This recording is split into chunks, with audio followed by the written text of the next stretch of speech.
Securite, Securite, Securite. This is USNS Henry J. Kaiser, inbound, San Diego. All concerned traffic can reach Kaiser on channel 16. And Junk from U.S. Coast Guard. We're just kind of curious about your boat, because we've never seen anything like that. Just wondering where you guys are headed. Our raft consists of 15,000 plastic bottles, 5,000 plastic bags woven into rope. We have a Cessna 310 aircraft as our cabin, and 20 sailboat masts used to make our deck. And we've been out at sea for about 3 weeks. We're guessing 2 months more to get to Hawaii, or wherever the wind and waves take us. Good on ya. Safe trip to Hawaii. Right on, junk out, standing by on 21.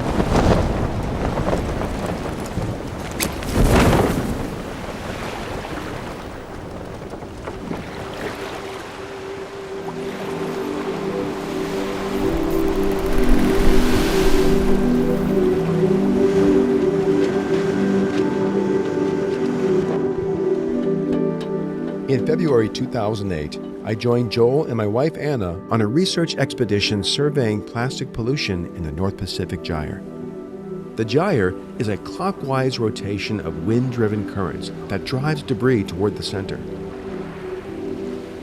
Aboard the research vessel Algeta, Captain Charles Moore brought us into the gyre to see for ourselves what news media had dubbed a trash island the size of Texas. And there it is. Other than the occasional bottle or tangle of fishing gear, it looked like clear blue seas. It wasn't until we reeled in our first sample that the extent of the problem was revealed.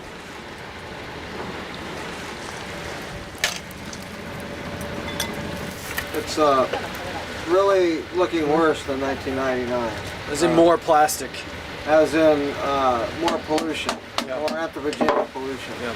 A trash island could be corralled and collected, but this was a plastic smog. Trillions of toxic particles infiltrating every ocean on the planet, from surface to seafloor.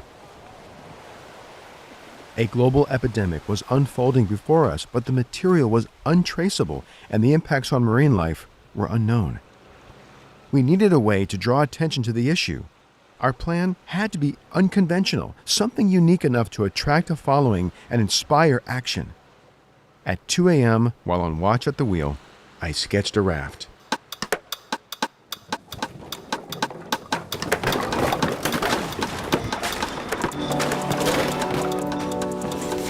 So everything that we're using is reclaimed materials. This mast was once on a sailboat, and this was the tail of an airplane, so first thing I have to do is remove that old identity and make it into what we need. The plan was simple. On June 1st, Captain Moore would tow us to Nicholas Island. From there, we'd ride the trade winds to Oahu, a distance of 2,600 miles. Our goal was to get there in 6 weeks, documenting floating trash along the way. As precaution, we budgeted an extra 3 weeks of food. Back now with Day to Day, 2 men are sailing to Hawaii on a boat made of plastic bottles. Plastic bottles? 15,000 of them. I went out to meet them at the Long Beach Harbor just before they set sail on a voyage that will take at least 6 weeks. Here's Marcus Erickson. We set the sail about 20 minutes. Hopefully get the nation talking about plastic waste. We consume so much plastic. We have this idea that we can just consume things and throw them away. But there is no away. Where is away? Marine scientists Joel Pascal and Marcus Erickson, they're sailing a plastic bottle raft to Hawaii, and they hope to reach Oahu sometime in mid-July. Boy, I hope they get there safely.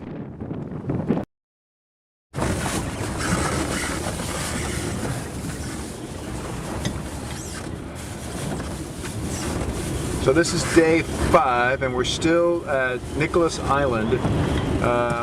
We got some high wind. This is our second gale. So we are not yet ready to sail. We had a complete failure of one of our 6 pontoons. And because the lids keep coming off, we're putting paint, oil-based paint, on the threads, and we're capping them on super tight, and we're making mini pontoons, which we're going to take the place of the one pontoon that failed. And then hopefully in a couple days we'll take off and head west. This is our water supply, a bunch of stainless steel bottles. And Joel's making dinner. Skip the presentation part.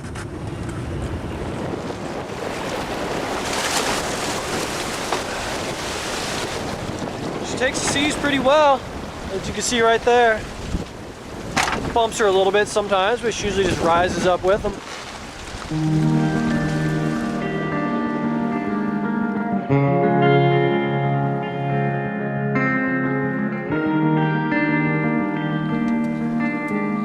How much water have you made today? Come on, corn! Give me corn, give me corn, give me corn. Corn! Beans!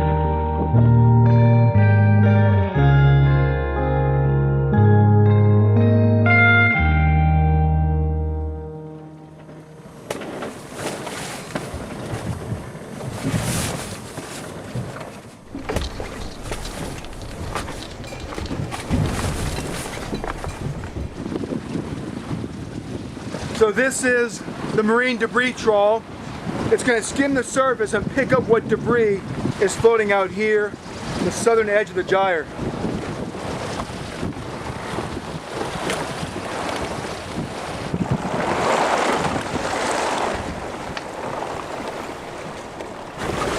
What you see here is a bunch of zooplankton and plastic. That's the same size pieces we find inside the stomachs of these fish, the lanternfish, the myctophids. Now you're here in the middle of nowhere and you still find this trash. The human footprint is everywhere, everywhere you go, on top of mountains, bottom of the ocean. Evidence of us.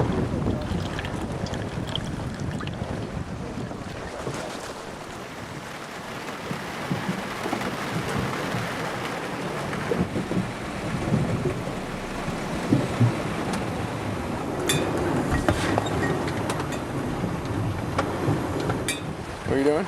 I was asleep having a dream. And in the dream, I wasn't on this boat. And he woke me up. I was. 50 days in, and we were less than halfway to Honolulu. Our food reserves were running dangerously low. Look at a big, look, he's huge! Freaking huge fish just chilling out under the raft. Man, he's got a lot of meat on him. Oh, hang on, there he goes. Yeah. What's he doing? Come on back. Come on, come on, come on, come on, come on, come on. Just hang out right there.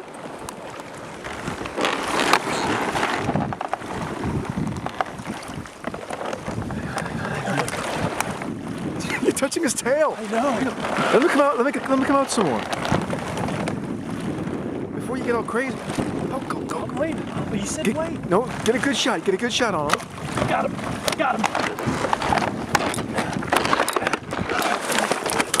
Grab him! Just relax. He's not going anywhere. It's right through him. Woo-hoo-hoo! We got a fish! Hang on. See how it changed colors? He's beautiful.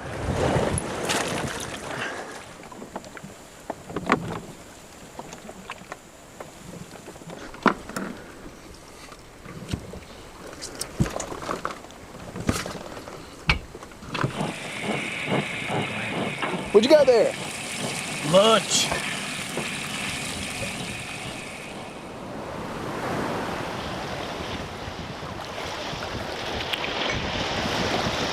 It's time for the morning inspection of the boat to see what might be going wrong.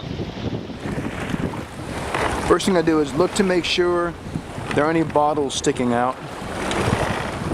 Here, there's a rip right here. Now see, I just noticed this bolt is getting bent upward. The wire, it's got all frayed. I know it's corroding. There are a couple cracks for monitoring. So I look at those. I could hear the taunts of our critics. They didn't know what they were doing. They just fell apart and added more trash to the ocean. It got me thinking, what if we had to abandon ship? What would the ocean do to the junk raft over time? First, that tear in the pontoon's netting would split, releasing all the bottles. This would cause the plane and masts to sink. Weakened by sunlight and the crushing force of waves, the bottle caps would degrade into a fine confetti. The bottles would then fill with water and sink, joining the rest of junk on the seafloor. Now think about where our trash goes. In the U.S., we recycle less than 10% of the plastic we consume. The other 90% is burned, buried in landfills, or flows out to sea. It's the same story worldwide, adding up to over 2 million tons of plastic entering our oceans every year. While myths of trash islands raise global awareness, the vast majority of ocean plastics degrade and sink before ever reaching the gyres. We may invent methods to collect debris floating on the surface, but that does nothing to address the root of the issue. To solve this problem at sea, we need to shift our focus back to land.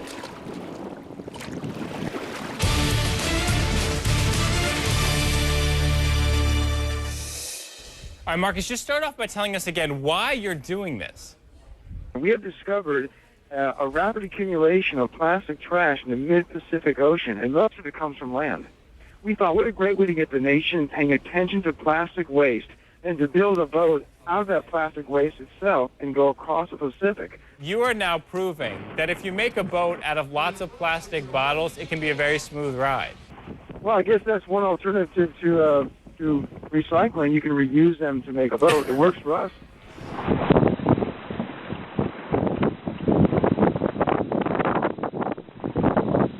Looks like Frankenstein.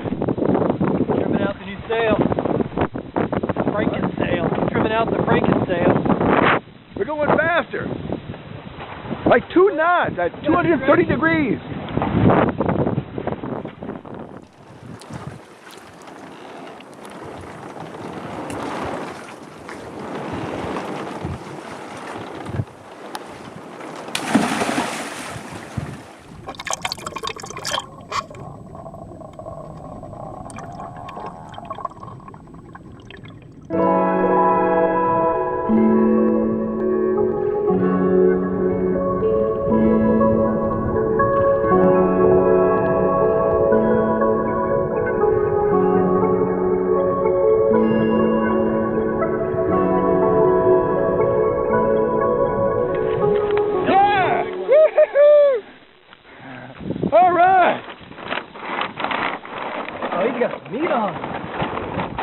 That's like a baby ahi or something. A yellowfin.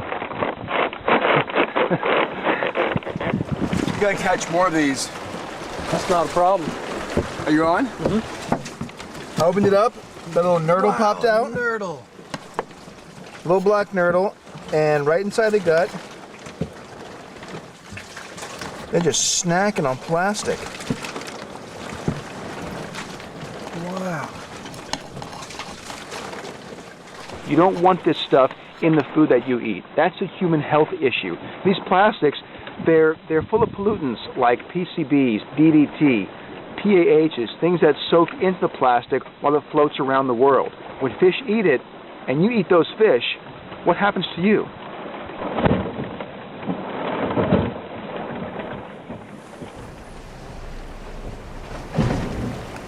Aquarius Voyager. This is the sailing vessel Junk.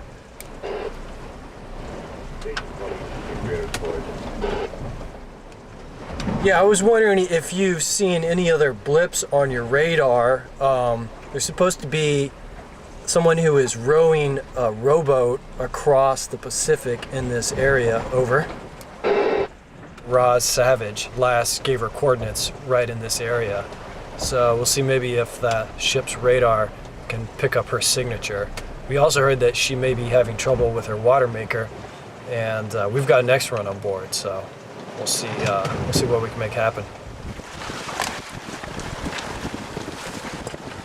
She's rowing. Good. Yeah. Dude, that boat is crazy. Yeah? I don't know who's more insane, her or us.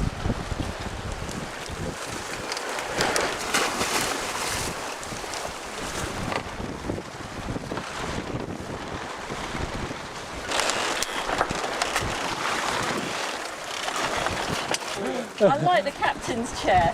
It's very, my van. it's very retro. It's an 8940 tunnel line. This is an amazing truck. Wow. Roz was like us, using adventure to draw attention to plastic pollution. And like us, things weren't going as planned. She needed water and we needed food. 1,000 miles from land in all directions, we met up to make an exchange. So this is a mahi-mahi that we got, that Joel just got for Roz. So we're gonna cook this today. We're gonna make a curry, I imagine. Ooh. I'm so glad Joel got one. And there's the hero of the hour bobbing around over there. All right. The hunter-gatherer.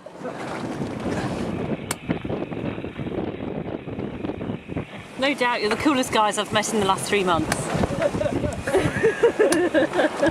Afraid that's not much of a compliment. I'm getting quite a sore throat from all this roaring. Oh, the louder you smile, I haven't smiled this much. Ready? One more time. That's a good one. Oh, that's horrible! That's what we want.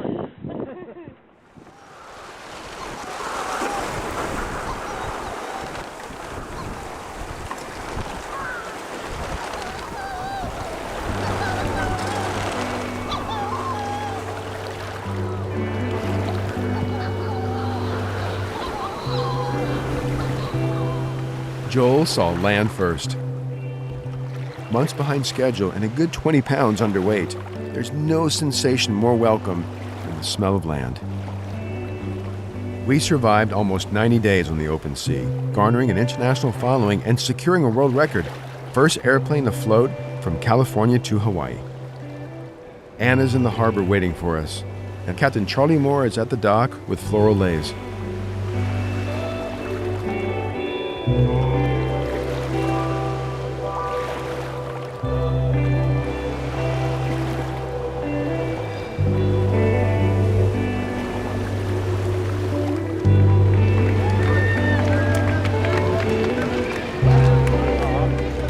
To clean up this smog of plastic in our seas, we need a design revolution. Products that we value enough to reuse and a recovery system that guarantees a new life for our materials.